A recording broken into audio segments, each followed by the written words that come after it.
Bonjour, dans une vidéo précédente j'ai parlé des snapshots et des clones liés. Aujourd'hui, je vous présente une application de ces clones liés. Je vais vous montrer comment en quelques minutes avoir un parc complet de machines virtuelles bien sûr. Alors ce n'est qu'une application, mais ça pourra alors vous donner des idées pour vos déploiements ou même encore vos tests. Ne croyez pas non plus que créer un parc complet, ça se fait sans quelques préparations. Ici, ce sont les différentes préparations qu'on va voir en vue de créer un parc de machines en quelques minutes. Avant de passer au sujet, pensez à vous abonner à la chaîne et activer la cloche pour recevoir les notifications de mes nouvelles vidéos. Pour me retrouver, vous pouvez aussi taper LJP Info dans votre navigateur. Pas mal de choses ont déjà été expliquées. On va ici surtout assembler tout ça. Je vais parler de clones, de machines virtuelles, de SID Windows. J'aborderai du réseau, les disques, les systèmes et pas mal d'autres petites choses. Dans ce que je vais montrer, tout est déjà configuré. Je n'ai vraiment plus qu'à créer mon parc de machines. Même si j'explique tout, il faudra faire le travail en amont ou en aval pour pouvoir faire pareil. J'expliquais dans une autre vidéo comment faire des clones liés. Ici, je vais donc encore utiliser VirtualBox. Je ne reviens pas sur toutes les raisons et les explications pourquoi je choisis pour ce type d'utilisation VirtualBox. On peut faire pareil avec un VMware Workstation ou vCenter comme d'autres systèmes de virtualisation. Même si ça paraît bien éloigné, on pourra quand même faire pareil au niveau de l'entreprise, bien sûr pas avec VirtualBox, mais avec Hyper-V ou Workstation ou vCenter. Ceci dit, vous avez sous les yeux ma topologie actuelle, un dossier avec quelques machines virtuelles que j'ai appelées template. On se demande pourquoi je l'ai appelé template, et quelques machines qui me servent pour l'installation ou des tests.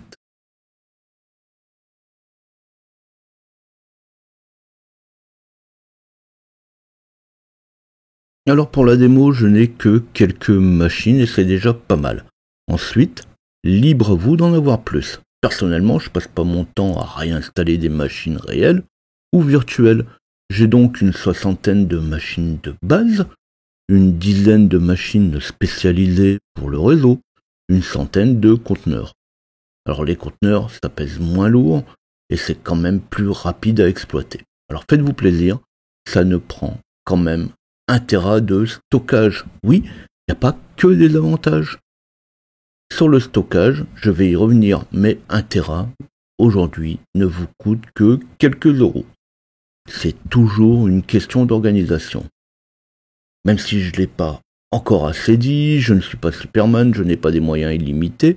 Ici, ce dont je parle est à la portée de tous. C'est l'informatique et ma passion, j'ai aussi d'autres objectifs dans la vie. Vous aurez bien, dans un coin, un disque de quelques centaines de gigas qui dort. Ou, quand quelqu'un se sépare d'un disque, vous le gardez. Un peu de rafistolage, et je le rajoute à mon poste de travail. Bref, je continue.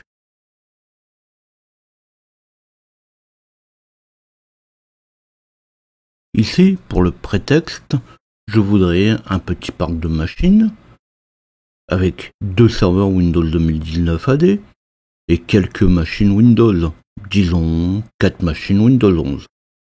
6 ou 10 machines, finalement c'est pareil, Windows ou Linux aussi. En fait, non, pas vraiment. Windows 2019 Active Directory, non, c'est pas pareil que Linux. Linux, il suffit de cloner et on n'en parle plus. De l'AD, c'est un petit peu différent. Les SID, les identifiants uniques des machines, doivent être différentes. Et je vais en toucher un mot au passage. Pour le reste, c'est stocké sur un disque. Ici, je montre mon dossier où sont stockés mes templates VirtualBox. Windows 11 et Windows 2019, ça représente quand même 70 Go. Et je vais mettre mes VM dans un autre dossier. Je vais même les mettre dans un autre disque dur. Eux, et VM VirtualBox. 2 serveurs Active Directory et 4 Windows 11, chacun faisant plus de 30 Go. Ça fait beaucoup de gigas à copier, 200 Go environ quand même. Entre le temps de copie et le reste, ça fait quand même pas mal. Alors on va jeter un œil à mes templates VirtualBox. Je ne prends qu'une machine, mais elles sont toutes faites de la même manière. Elles sont installées, toutes propres, toutes à jour, ou presque. Windows 2019 par exemple, mais j'y ai fait un snapshot que j'ai appelé de base. Donc je ne modifie plus mes templates, tout au plus je vais modifier mon snapshot. Par exemple, justement, lorsque je veux mettre les dernières mises à jour.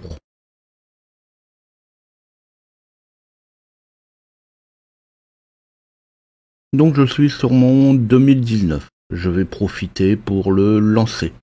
Le temps qu'il démarre, que je me retrouve sur le bureau.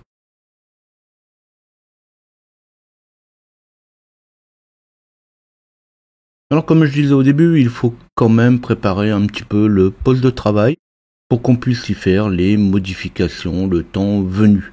J'aurai peut-être alors à changer le réseau si je ne le laisse pas en DHCP.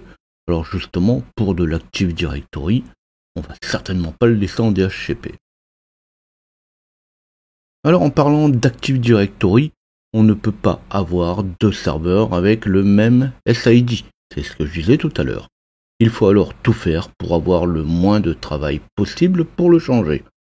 Alors bien sûr, si on va chercher un petit peu, on va trouver Sysprep.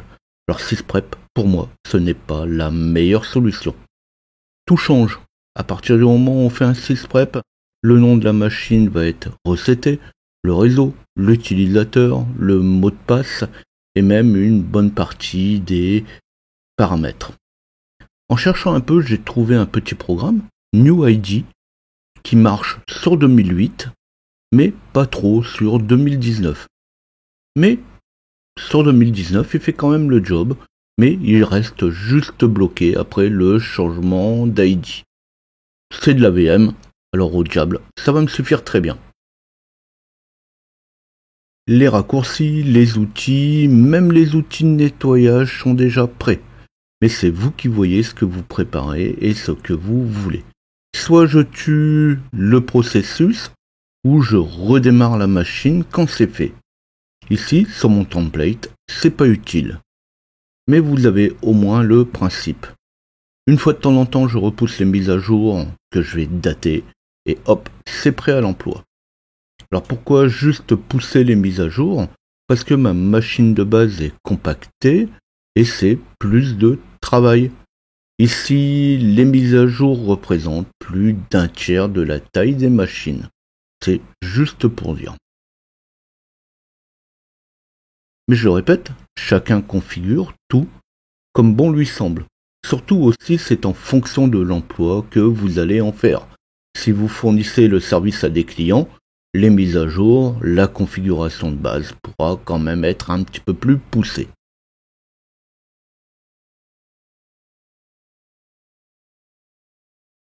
Cette fois, mes templates sont bien configurés et prêts à l'emploi. Mieux c'est configuré, moins il y aura de travail derrière. Le but est bien de créer en un minimum de temps et de ressources un parc, tant bien même qu'il y aurait 20 machines à créer. Alors bien sûr, 20 machines, ça m'est déjà arrivé. Alors créer un clone lié, j'ai déjà montré, je ne vais pas m'attarder plus dessus.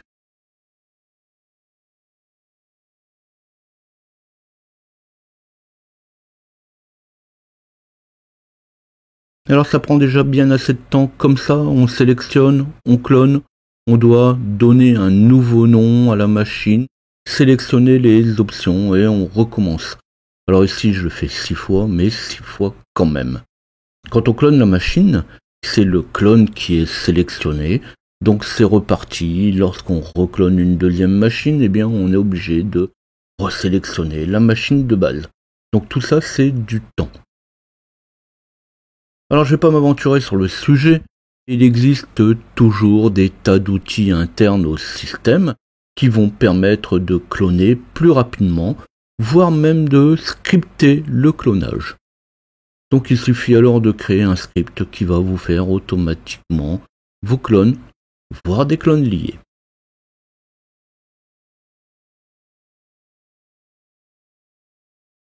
Donc une fois que j'ai mes 6 machines, j'ai donc mon parc. Je vais quand même déplacer mes postes dans le bon dossier. Si je les laisse dans template, ça marcherait très bien, mais ça serait pas forcément très propre, très carré. Mais si je regarde le stockage, elles sont quand même bien au bon endroit. Elles vont rester dans le dossier template de VirtualBox. Pour des systèmes comme VMware, c'est un petit peu différent. Les machines peuvent être créées n'importe où. La VirtualBox est plus simple, mais laisse les machines quand même, soit dans le dossier du groupe, quand il y a un groupe, soit dans le dossier par défaut.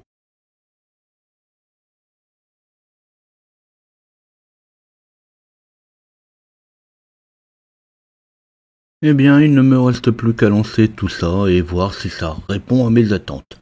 Clone lié ou pas, 6 machines avec 24 Go de RAM, 2 cœurs, suivant le système hôte, ça pourra très vite être limite. Si j'en suis à faire une démo sur le sujet tel que celui-ci, c'est que je sais à quoi m'en tenir. Alors il faut quand même laisser le temps aux machines de démarrer. Mais ça, j'en ai déjà parlé lorsque j'ai fait ma vidéo sur les clones liés. Ici, j'ai mes templates dans un dossier, mes machines dans un autre. Mes machines utilisent toutes le même template. Côté disque, ça fait nettement moins à lire. On ne lit que 2 dossiers finalement.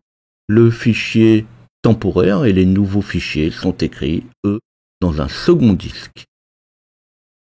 Alors ici, je démarre 2 Windows Server et 4 Windows 11 sur des machines clonées complètement ou créées complètement. Ils seraient probablement pas encore créés, voire même pas encore démarrés. Alors oui, tout est bénef. Si je retourne dans le dossier où c'est stocké mes machines, mes clones, c'est à peine quelques mégas, voire quelques dizaines de mégas de stockage qui sont utilisés. Alors ne pensez pas pour autant que la taille de mes clones liés ne va pas augmenter. Surtout sur des produits Microsoft, elles vont très vite prendre plusieurs gigas. Ça, c'est suivant ce qu'on va en faire et l'utilisation que vous allez faire de votre parc.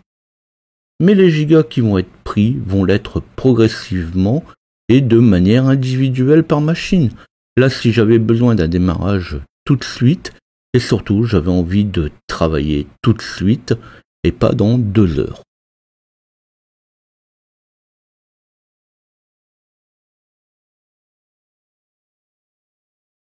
Alors oui, tout ce qui est là a déjà été expliqué, mais je n'avais pas fait la démo. Je n'ai fait que le dire sans montrer et sans entrer dans le détail. C'est quand même très courant que certaines choses soient expliquées, parfois plus en détail que moi, mais sans montrer réellement le résultat. Et lorsqu'on essaye d'expliquer, eh bien on voit que la réalité est quand même différente. Alors ici, vous le voyez bien, les 6 machines sont créées en quelques secondes et ont des temps de réponse bien meilleurs que si j'avais fait des clones complets. J'ai aussi montré qu'au démarrage, mes machines ne faisaient que quelques émaux. J'ai dit également que le stockage va très vite occuper plusieurs gigas. Sans aucune action sur les machines, il faudra très vite compter quand même pas loin d'un tiers d'espace supplémentaire par machine. Alors c'est somme toute acceptable et faible par rapport à la taille qu'elles auraient pu prendre, mais 60 gigas, c'est quand même pas négligeable. Alors ça, c'était juste une petite démo avec ses explications. Pensez à liker si ça vous a plu. Posez vos questions. N'hésitez pas à me faire part de vos différentes difficultés. Alors la virtualisation, il y aura toujours quelque chose à dire et à rajouter dessus. Alors à bientôt.